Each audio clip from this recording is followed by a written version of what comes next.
कि बेटा potential difference या वोल्टेज, कोई चीज मूव क्यों करती है? Due to difference of energy, due to difference of pressure, due to difference of concentration, या due to difference of potential. ठीक है, अगर एक बॉल को ऊपर से ड्रॉप करते ऑटोमेटिकली नीचे आ जाता है, रीजन उसकी क्या होती है कि हमारे पास उसको पुल कर रही होती है टुवर्ड्स इटसेल्फ। तो इसका मतलब हमारे पास हाईएस्ट पॉइंट पे उसके पास कोई एनर्जी पोटेंशियल होता है। ठीक है, अब मैंने कहा था flow of anything is basically current, electric current, flow of charge career हम डिफाइन करते हैं उसको। अब ये बेटा हमारे पास वाटर ही कंसीडर किया इन दिस रेजर्वायर या tank which is at height, तो हाई पोटेंशियल पे है हमारे पास ये चीज, लो पोटेंशियल पे अर्थ सरफेस जो है। अब वाटर पार्टिकल बेटा यहाँ से मूव करते हैं, क्यों? पोटेंशियल डिफरेंस है। अगर कहीं वाटर पार्टिकल यहाँ से यहाँ मूव कर रहे हैं, यहाँ से यहाँ, इस तरह एक डिफाइंड डायरेक्शन मूवमेंट नहीं है। हाँ, रैंडम मूवमेंट जरूर है ब्रोनियन मोशन की वजह से, लेकिन इस डिफाइंड डायरेक्शन मूवमेंट इसलिए डिफाइन हुई है क्योंकि ये चीज हाई पोटेंशियल और चीज लो पोटेंशियल पे मूव करते हो। यहाँ पे एट ए टाइम रेजिस्टेंस की वजह से, क्योंकि चैनल की विड्थ कम कर दी गई है, डायमीटर कम कर दिया गया, तो रेजिस्टेंस आ गया। अब ये हमारे पास क्या है, ये हाई पोटेंशियल से लो पोटेंशियल पे आ रहे हैं, तो आ रहे डेफिनेटली जब ये वाटर पार्टिकल्स इस व्हील के ऊपर हिट करता है तो व्हील मूव करता है। इसका मतलब वर्क डन हो रहा है, वर्क डन हो रहा है। क्यों वर्क डन हो रहा है? क्योंकि पोटेंशियल डिफरेंस डिफाइन हुआ था। ठीक है, और कौन सी चीज वर्क डन कर रही है? चार्ज कैरियर वर्क डन कर रहे हैं।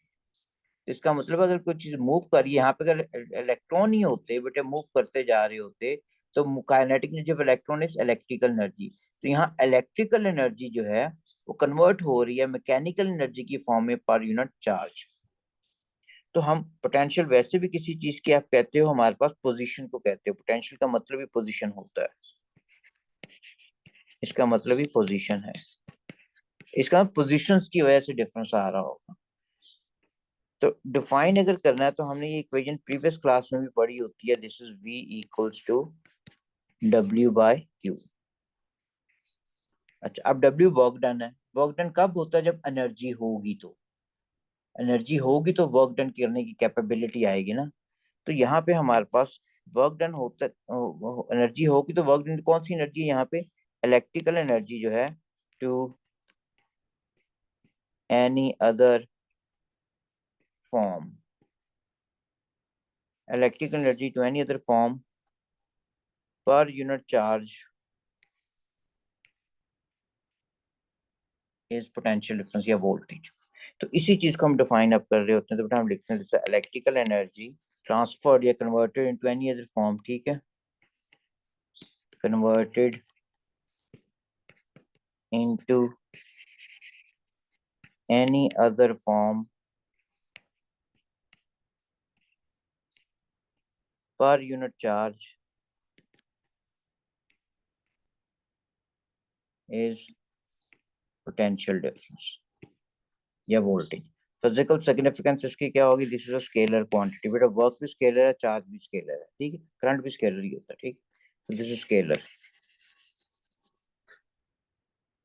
ठीक, अब मेन कॉन्सेप्ट है क्या इसके पीछे?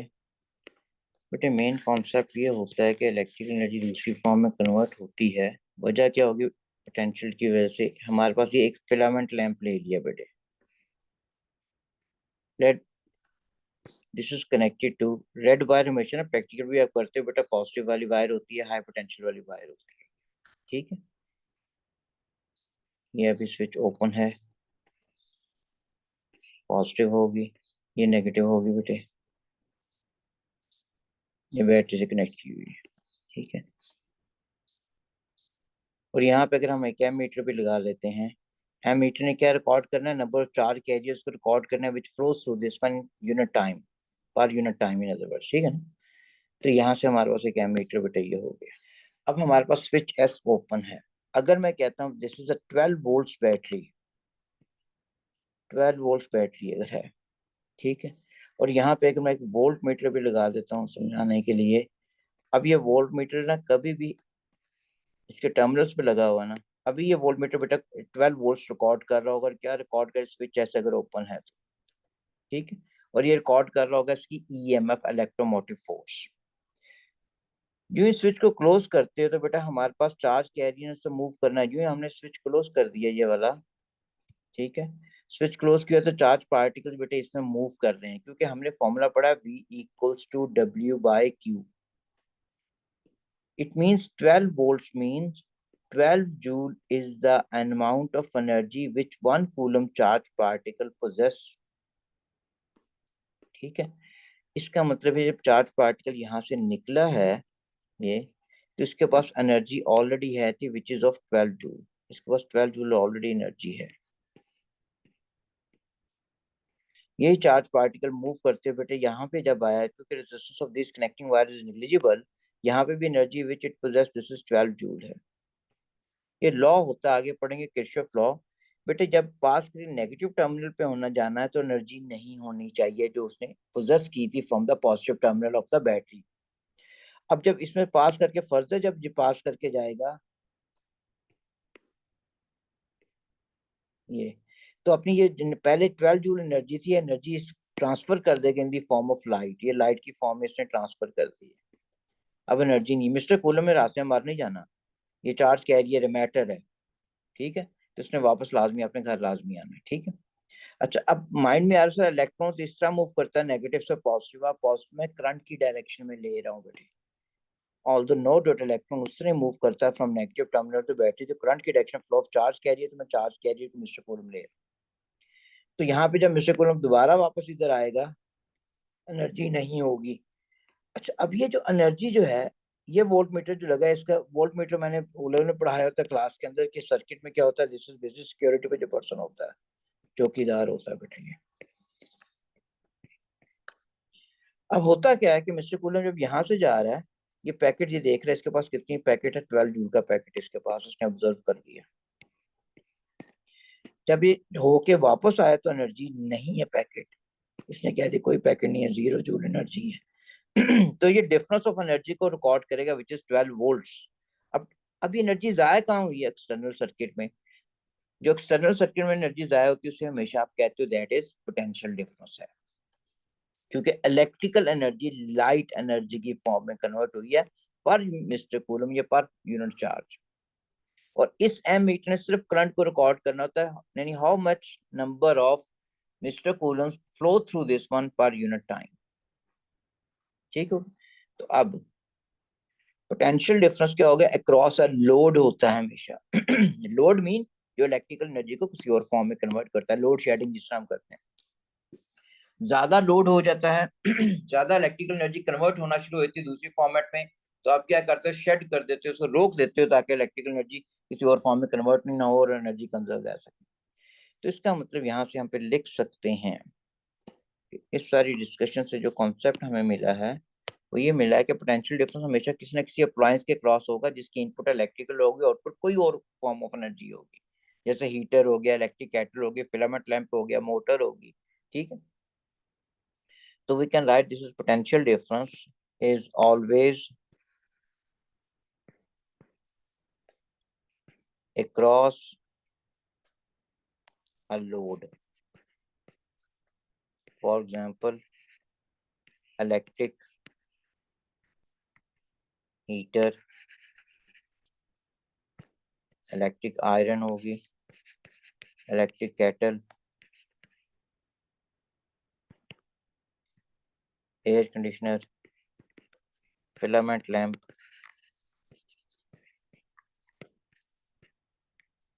एक्सेट्रा. ठीक है. अच्छा, अब मेजरिंग डिवाइस के लिए जो यूज करते हैं दिस इज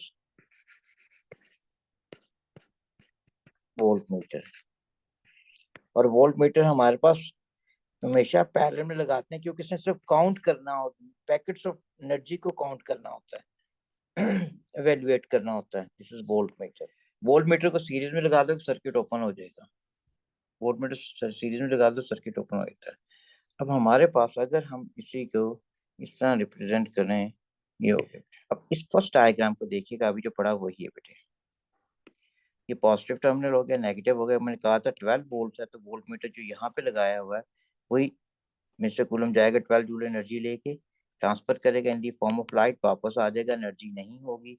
तो ये volt meter difference of energy को रिकॉर्ड करेगा. यहाँ पे गया तो पैकेट है था एनर्जी का, तो जब आया पैकेट नहीं है तो डिफरेंस ऑफ एनर्जी को रिकॉर्ड किया विच इज 12 वोल्ट. और ये क्या रिकॉर्ड कर रहा है, इसका टर्मिनल पोटेंशियल डिफरेंस किसको कहते हैं। अच्छा, अब मैंने क्या किया, वोल्ट मीटर को बेटा बैटरी से हटा के यहाँ इस जगह से हटा के यहाँ पे कनेक्ट कर दिया। अभी भी रीडिंग वही आनी है, क्यों, यहाँ से मिस्टर कूलम गया है, रिकॉर्ड करने वाला कोई नहीं गया तो है ना।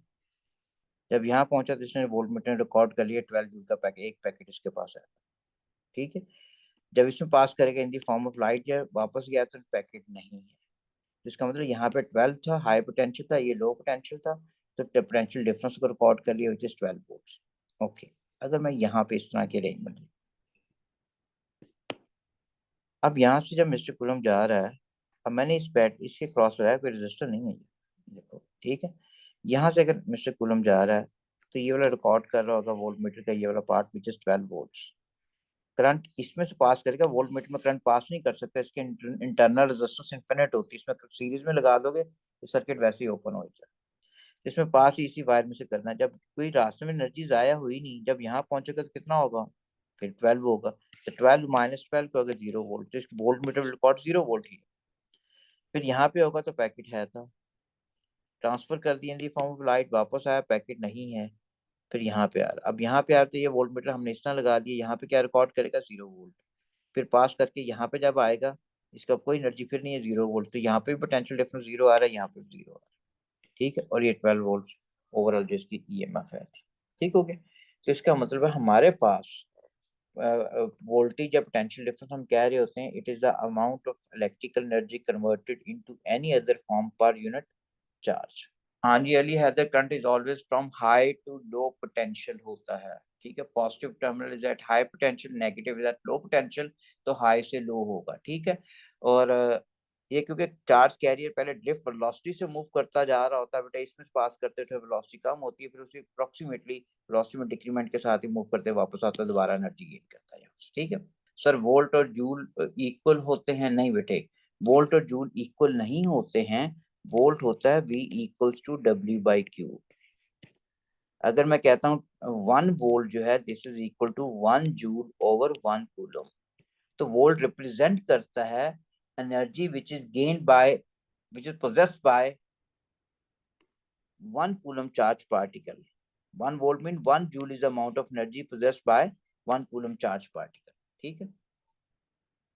12 वोल्ट अगर मैं लिख रहा हूँ वो 12 जूल पर कूलम है, एक मिस्टर कूलम के पास, एक चार्ज कैरियर के पास जो एनर्जी गेन करता है ना when it flows through this battery, तो 12 जूल एनर्जी गेन करता है, ठीक है।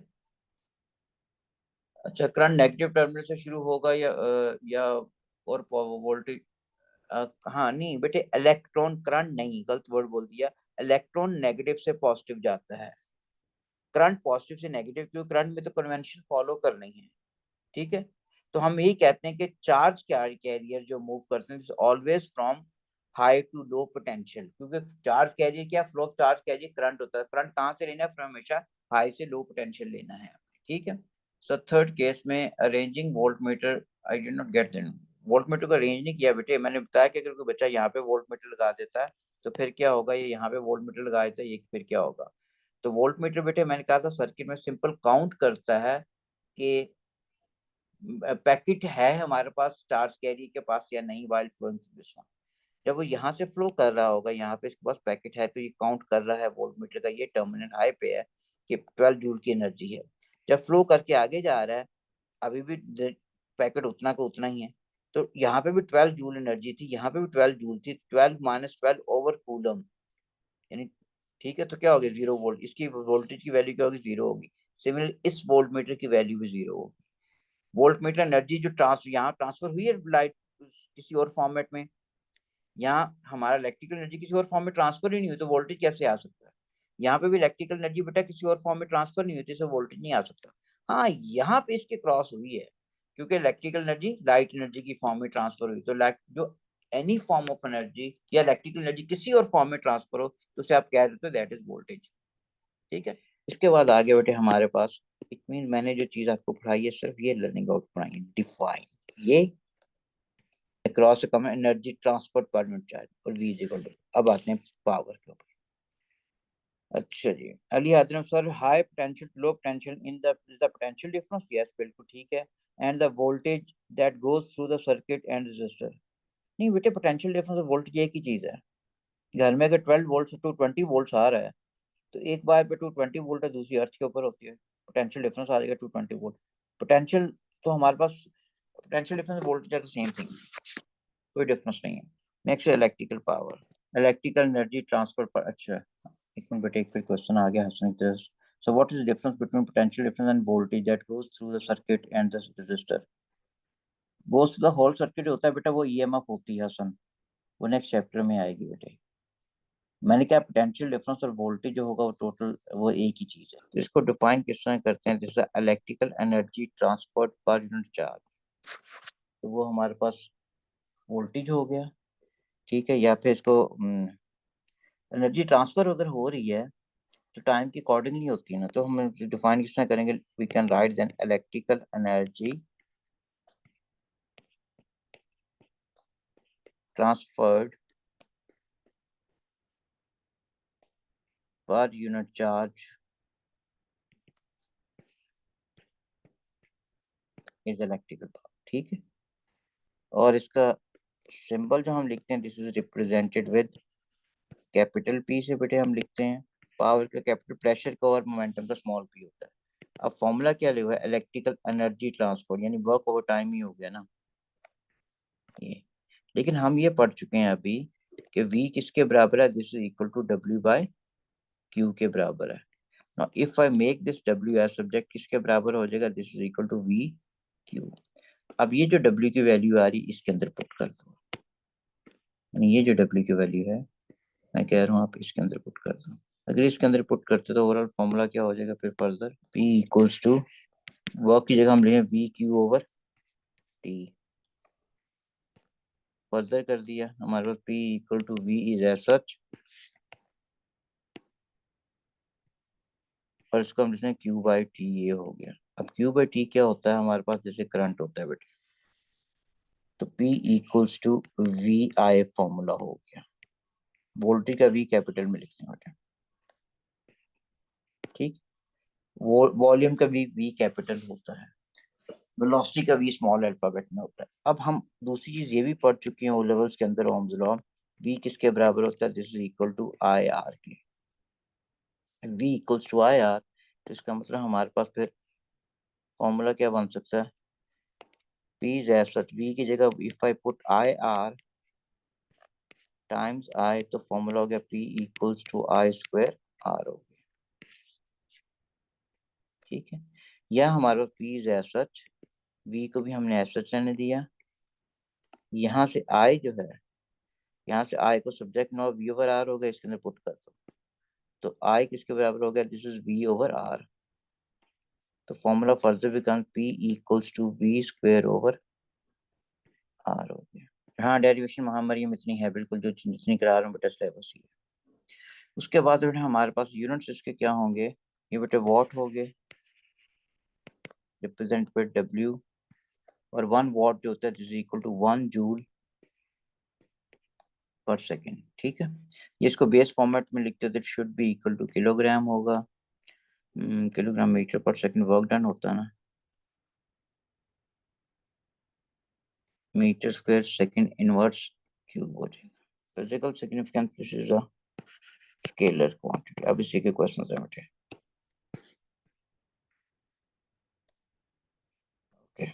नंबर 23 का क्वेश्चन है, इलेक्ट्रोमोटिव फोर्स किसी न किसी बैटरी या सोर्स की होती है, बस अभी इतना ही पता होना चाहिए।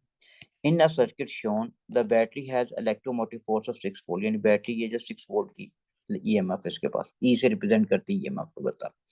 द नेग्लिजिबल इंटरनल रेजिस्टेंस क्या होता है, हर बैटरी का हर सोर्स का होता है बेटे, ठीक है। देखो हमारे पास जनरेटर में फ्रिक्शन की वजह से जो एनर्जी लॉसेस होंगे ना वाइल प्रोड्यूसिंग इलेक्ट्रिसिटी, उसका हम कहेंगे उसके इंटरनल रेजिस्टेंस है। बैटरी जो होती है हमारे पास, ये हमारे पास बैटरी बेटे, ये पॉजिटिव हो गया नेगेटिव, इसमें कोई भी इलेक्ट्रोलाइट डालते हो, कोई भी लिक्विड डालते हो, तो चार्ज कैरियर के इसके अंदर बेटा लिक्विड पार्टिकल तो रैंडमली मूव कर रहे होते हैं, तो चार्ज पार्टिकल यहाँ बिल्कुल डिफाइंड फ्लो में नहीं मूव कर सकते, तो उनको रास्ते में थोड़ी सी रुकावट मिलती है। वो जो अपोजिशन मिल रही होती है to the flow of charge carry, उसको कहोगे हम इंटरनल रेजिस्टेंस होता है बैटरी का। और शुरू शुरू में जो बैटरी नहीं लेते इंटरनल रेजिस्टेंस की वैल्यू निग्लिजिबल होती है, जीरो नहीं होती, निग्लिजिबल होती है। With the age internal resistance grow करता जाता है बेटे, ठीक है। और इंटरनल रेजिस्टेंस जब ज्यादा होना शुरू होता है तो बैटरी के अंदर ही ज्यादा एनर्जी डिसिपेट होना शुरू हो जाती है आर इंटरनल रेजिस्टेंस में। तो जिससे बैटरी अंदर ही ज्यादा होनी शुरू होगी तो बाहर की एनर्जी क्या होगी, कम ट्रांसफर हो सकेगी। इसलिए बैटरी आपको रिप्लेस करनी पड़ती है। बैटरी को हम रिप्लेस इसलिए करते हैं कि उसका इंटरनल रेजिस्टेंस बहुत ज्यादा ग्रो कर जाता है। अच्छा, अब इसके अंदर हमारे पास गिवन है the three resistor has resistance R, the total power dissipated in the resistor network, तीनों पूरे सर्किट में एनर्जी डिसिपेट हो रही है, पावर डिसिपेट 24, आर की वैल्यू क्या होगी। अब हमें यहाँ से नजर आ रहा फॉर्मूला क्या लगेगा, वोल्टेज गिवन है यार, P square over R, R की वैल्यू ये। अब हमें आर की वैल्यू पहले हमें, क्योंकि ये पूरा कॉम्बिनेशन गिवन है तो पहले इसको सॉल्व करना पड़ेगा। अब इन दोनों को सॉल्व करें तो आंसर क्या होगा, 2R। 2R और ये आर आपस में क्या आ गए, पैरेलल के अंदर। तो अगर मैं डायरेक्ट चले 1/R टोटल क्या होगा, पैरेलल में हो गया ना, तो 1/R एक है प्लस 1/2R हो गया। तो एलसीएम लिया तो बेटा 2R is LCM, this is equal 2 + 1, 3/2R हो गया। Now if you make R total as subject, total किसके बराबर होगा, 2R/3 हो गया। अब इस 2R/3 के क्रॉस टोटल पावर गिवन है हमारे पास, ठीक है। अब फॉर्मूला अप्लाई करेंगे, P is equal to E²/R लिख लो या V²/R, टर्मिनल पोटेंशियल डिफरेंस कहते हैं। अच्छा, ये लिख लो या आप ये लिख लो बेटे, E लिख लो V की जगह, ये भी ठीक है। R क्या टोटल है, ओके। अब power is given to us which is 24, voltage कितना है हमारे पास 6.0 का स्क्वायर ओवर आर टोटल, ठीक है। 36/24 हो गया बेटे, तो this further equal to 2.3, ding dong answer आ गया। इंटरनल रेजिस्टेंस नेक्स्ट चैप्टर की जब ईएमएफ पढ़ते हैं ना अली अदर, उसमें आ जाएगा इंटरनल रेजिस्टेंस, अभी नहीं है बेटे। इसी चीज याद मर्ज की, या तो ओवरऑल जनरलाइज पढ़ाऊँ ना मैं, अगर मार्किंग पहले लर्निंग आउटकम ना लिखूं तो फिर मैं एक को दूसरे में कवर कर दूं जल्दी से, वो भी इजी जाता है वैसे।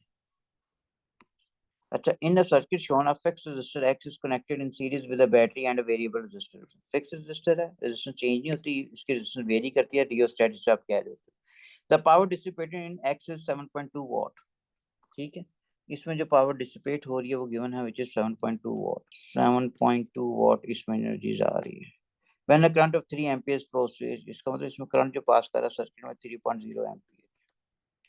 The variable resistor adjusts so the power dissipated in X increases by 50%, 50% increase कर जाती है, ठीक है। What is the new current in the circuit? Okay। अच्छा, अब हमारे पास पहले यार हमारे इसकी तो वैल्यू भी हमारे पास नहीं है, तो ये जो डेटा गिवन है पावर का, और ये यहाँ से हम इसकी इनिशियली वैल्यू कैलकुलेट कर लेंगे कि हमारे पास है कितनी है, रेजिस्टेंस की वैल्यू कितनी है, ठीक है। उसके बाद अगर पावर इसमें इंक्रीज करती है बाय 50%, तो वहां से फिर हम रेजिस्टेंस की वैल्यू तो फिक्स ही रहनी है एक्स की, तो फिर वहां से करंट निकाल लेंगे। तो हम initially we shall calculate the value of X, तो this is found by formula P is equal to I square R X का आ जाएगा। अब पावर की वैल्यू दिस इज 7.2 उसने दी हुई है, करंट हमारे पास 3.0 का स्क्वायर हो जाएगा, आर एक्स हो गया। तो यहाँ से आर एक्स की वैल्यू जो आ जाएगी दिस इज इक्वल टू 0.80 ओम। उसके बाद हमारे पास उसने क्या, new power x increase by 50%, अब न्यू पावर कितनी हो जाएगी, तो ये 7.2 ऑलरेडी थी, 50% और बढ़ गई, 50/100 ऑफ 7.2। तो ये नेक्स्ट न्यू पावर जो आ रही है this will be equal to 10.8 watt होगी। अब फॉर्मूला दोबारा अप्लाई करेंगे हम लोग वही, P equals to I square R X, R X की वैल्यू तो कांस्टेंट है, अब करंट की वैल्यू सिर्फ चेंज हो जानी है, ठीक है। ये न्यू पावर लिख रहा हूँ, ये भी एन फॉर न्यू है। अब वैल्यू पुट करते हुए बेटे इसके अंदर न्यू पावर हमारे पास आ चुकी है 10.8, आई एन हमने डिटर्मिन करना है, ठीक है। और आर एक्स की वैल्यू हमारे पास पहले आ चुकी है, कैलकुलेट कर चुके हैं 0.80, ठीक है। तो यहाँ से फर्दर अगर कर देते इसको तो इसका मतलब आई एक्स की आई एन की जो वैल्यू आ जाएगी this is 3.67 ampere. Answer B for बिस्मिल्लाह। अब नेक्स्ट क्वेश्चन के अंदर है, तो अब आसान सवाल है वैसे भी। खतीजा ने पूछा सनपन टू क्यों ऐड करेंगे। मेरा बेटा अगर पूछा होता ना power dissipated next increases, by का वर्ड ना होता, इंक्रीजेस टू 50%, तो हम क्या करते कि इसका 50% लेके हम वही कंसिडर, इंक्रीजेस बाय है बेटे, तो ऑलरेडी ये है तो 50% इसका फर्दर इंक्रीज किया। बाय का वर्ड ना टू नहीं है बेटे, तो इसलिए ऐड किया। अच्छा, उसके बाद नेक्स्ट क्वेश्चन विच इज नवंबर 23 का आसान सवाल है। What is the definition of potential difference across a component. The energy transfer per unit charge, energy transfer per unit current नहीं, पर यूनिट करंट नहीं होती है। फॉर्मूला तो हमने ये पढ़ा, V is equal to W by Q, तो ये तो हमने कोई फॉर्मूला नहीं। Power transfer per unit charge, per unit current. Power transfer per unit current अगर P is equal to V I, no doubt यहाँ से हमारे पास क्या आ रहा है, वोल्टेज के बराबर ही आ रहा है, लेकिन ये डिराइव रिलेशनशिप है, डिराइव्ड है, डिराइव्ड है, फिर डिराइव डेफिनेशन के थ्रू हम नहीं इसको करेंगे, हमेशा बेस लेते हैं। Power transfer per unit current, अच्छा सॉरी, पर यूनिट करंट बड़े नीचे था। Power transfer per unit charge भी है ही कोई नहीं बेटे, तो आंसर इज ए फॉर अल्लाह, बिल्कुल ठीक है। अच्छा, what is equivalent to 1 volt. अब V equals to W by Q formula होता है, तो अगर हम कह रहे हैं 1 वोल्ट जो है, 1 volt is equal to 1 joule over 1 coulomb, तो 1 जूल पर 1 कूलम, आंसर बिस्मिल्लाह, ठीक है, बिल्कुल ठीक है सारों का। ओके, नेक्स्ट क्वेश्चन बेटे आ गया नवंबर 23 का क्वेश्चन, जरा बेहतर सवाल है ये वाला। अब बेटे the power output of an electrical supply is 2.4 kilowatt, ये सप्लाई से ना, at a potential difference 240 volts. The two wires between the supply and the kettle each has a resistance of 0.50, यानी यहाँ से इसका रेजिस्टेंस 0.50, इसका रेजिस्टेंस भी 0.50, वापसी पे आते हो, ठीक है।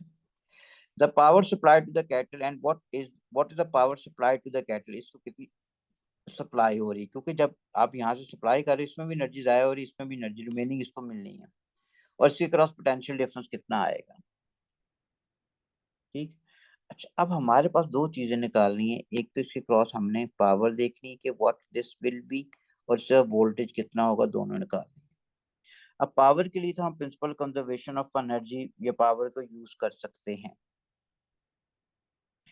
और उसके लिए अगर हमारे पास बेटे वोल्टेज तो तभी आता base formula P V equal I R वगैरह फॉर्मूला। अब आर की वैल्यू गिवन, लेकिन इसमें करंट जो पास कर रहा है वो हमारे पास गिवन नहीं है, क्योंकि सीरीज कॉम्बिनेशन ही बनेगा ना, सीरीज कॉम्बिनेशन में सेम करंट फ्लो कर रहा होता है, तो करंट अगर आ जाता है तो हम वहां से वोल्टेज इजीली निकाल सकते हैं, ठीक है। या पी पावर भी अगर आ जाती है तो पी इक्वल टू वी आई से भी निकल सकता है। चलो, अब यहाँ से अगर मैं पावर जो सप्लाई हो रही है इसी को फॉर्मूला लिखूं, P is equal to V I, ये वो है जो सप्लाई कर रही है। This is power is 2.4 kilo है, टाइम्स 10 टू रेज पर 3 हो जाएगा। वोल्टेज कितना है 240, I S mean supply current आ गया, तो दिस इज 10 एम्पियर। अगर मैं को इसमें कितना करंट पास कर रहा है, 10 एम्पियर पास कर रहा है, ठीक है। अगर 10 एम्पियर पास पास कर रहा है तो वायर्स के क्रॉस पावर कितनी आ रही है, P is equal to I square R, ये सप्लाई जो की थी times R, this is 10 ampere का स्क्वायर हो जाएगा। रेजिस्टेंस दोनों को आप ऐड अप कर दोगे, 0.50 प्लस 0.50, तो यहाँ से आंसर आ जाएगा बेटे, दिस इज 1 आ गया, तो 100 हो गए जी, 100 वॉट, ठीक है। इसका मतलब है यहाँ पे कितनी प्रोड्यूस हो रही थी, 2400 वॉट, 100 वॉट जाया जा रही है, रिमेनिंग किसको मिलेगी, कैटल को। तो पावर ऑफ सोर्स जो है, पावर ऑफ सोर्स जो होगी, this is equal to power across wires plus power across kettle, तो this is 2.4 times 10 to raise पर 3, वायर के क्रॉस 100 है, और क्रॉस कैटल आपने निकाल ली जो कि 23 हो गया ना, तो 2.3 टाइम्स 10 टू रेज पर 3, क्योंकि उसने हमारे पास जो दिया किलो के अंदर गया हुआ। अच्छा, नेक्स्ट में अब आगे हमारे पास वोल्टेज निकाल लेते हैं इसके क्रॉस। अगर वोल्टेज क्रॉस कैटल आ चुका है, P is equal to V I दोबारा यूज कर लो बेटे, या कैटल के फॉर कैटल लिख रहा हूँ। अब इसके क्रॉस आ चुके हैं 2.3 टाइम्स 10⁻³ वोल्टेज अक्रॉस कैटल हमने देखना है। करंट जो पूरे सर्किट में पास कर रहा है वो ऑलरेडी हम कैलकुलेट कर चुके हैं, 10 एम्पियर है। तो इसको आप फर्दर सॉल्व करते हो वी के ओवर 100 हो जाना है। जो वी है ना 2.3 टाइम 10⁻² रह गया था, तो ये हो गया 230 वोल्ट के करीब आ गया। तो answer of this very question is A for अल्लाह। दो वायर में 200 वॉट नहीं होगा बेटे, मैंने टोटल रेजिस्टेंस लिया तो लिया 100 ये है 100 ये है, सॉरी 0.50 तो मैंने ऐड अप कर दिया ना, तो टोटल आ गया दोनों वायर्स के अंदर जो आगे पावर लॉस वो आ चुकी है। हाँ अगर आप एक ही निकालोगे 0.50 लेता तो फिर इसमें पावर लॉस आती, इसमें भी उतनी होती, फिर भी ऐड अप ही होना था। तो इसको फिर मैंने डायरेक्ट ही किया हुआ है, दोनों के आने और जाने के टोटल रेजिस्टेंस लिया हुआ है 0.50, इसलिए टोटल पावर आ गई विच इज 100 वॉट। ठीक है। अच्छा उसके बाद हसन मतलब सर जो वायर्स की रेजिस्टेंस है वो हम किसी सप्लाई से कैटल तक कैलकुलेशन के लिए इस्तेमाल, वायर की रेजिस्टेंस हुई तो है यूज, वहां से पावर लॉस निकाल तो लिया था बेटा, इसमें पावर लॉस आ रहा है। मैंने ये एनर्जी से पावर लॉस प्रोवाइड, ये पावर प्रोवाइड कर दे सप्लाई, इसमें लॉस होगी, रिमेनिंग इसको मिल गई। किया हमने शुरू में करंट इसलिए निकाला ताकि हम इसके क्रॉस पावर लॉस निकाल सकें। कह रहे हैं सर वैल्यू किलो वॉट में क्यों नहीं, किलो वॉट में यूज कर लो बेटे। ठीक है, ये 10⁻³ नहीं आएगा ना, फिर यहाँ पे 10⁻³ नहीं आएगा। तो मैंने शुरू में हमेशा जब पढ़ा रहा होता हूँ यूज करता हूँ जो जो वैल्यू यहाँ गिवन होती, ताकि समझ आ जाए कि हमने ये जो वैल्यू गिवन है हमने उसको एंड एंड में ऑटोमेटिकली किलो में आंसर आ जाता, तो हम उसको निगलेक्ट कर देंगे, इसलिए मैंने किया। ठीक है भतीजा, ठीक है बेटे आप इस तरह करना चाहते हो यू कैन डू। आप कह रहे हो कि इसको आप सर अपने यूज क्यों कर रहे हैं, क्योंकि किलो में पूछा हुआ है। ठीक है, अब मुझे नहीं पता था इसके अंदर कितनी है और इसमें कितनी लॉस होनी है। ये किलो अगर मैं नहीं यूज करता तो मेरा आंसर क्या आता है यहाँ से। ठीक है, फिर वैल्यू ये तो नहीं आनी थी ना बेटे, फिर उस लिहाज से ये 100 वॉट थी। तो इसके लिए मैं हमेशा हर जगह यूज करता हूँ, मैं प्रेफर भी करता हूँ, मैं एडवाइस भी करता हूँ कि यूज किया करो। ओके, नेक्स्ट में आ गया हमारे पास wires are used to connect a battery of negligible internal resistance to a lamp as shown. The lamp is a normal operating temperature when the some data of the filament wire of the lamp and the connecting wires of the circuit as shown figure. Diameter, length, resistivity. Okay, diameter, length, resistivity given है. Resistance of filament lamp and resistance of these connecting wires के in between ratio लेनी है हमने। अब formula जो होता है वैसे R equal to rho L over A होता है, हमारे पास डायमीटर फॉर्मेट में गिवन है। ठीक है, दोनों का। चलिए अब डायमीटर फॉर्मेट में गिवन है तो हमारे पास रेजिस्टेंस का फॉर्मूला तो होता है R equals to rho L over A. तो हम डायमीटर फॉर्मेट में लेके आएंगे, इसको इंटरप्रेट करेंगे R रो एल ओवर ए। अब एरिया क्या होता है पाई आर स्क्वायर। ठीक है, या rho L over area pi R square होता है, लेकिन हमारे पास रेडियस किसके बराबर होता है, डायमीटर का हाफ होता है। तो मैं वैल्यू पुट कर दूं R equal to rho L over pi, R की जगह आई कैन राइट D/2 का whole square. This further be equal to R किसके बराबर हो जाएगा, दिस इज, ये 2 ऊपर चलेगा 4 रो एल ओवर पाई डी स्क्वायर। ये फॉर्मूला आ गया, अब इस फॉर्मूले को यूज कर दो। This is resistance of filament, filament को हम एफ से रिप्रेजेंट कर लेते हैं, ओवर रेजिस्टेंस ऑफ वायर, उसको हमने डब्ल्यू से रिप्रेजेंट कर लिया। फर्दर फॉर्मूला तो यही यूज होना हर जगह, this is for filament and this is for wire.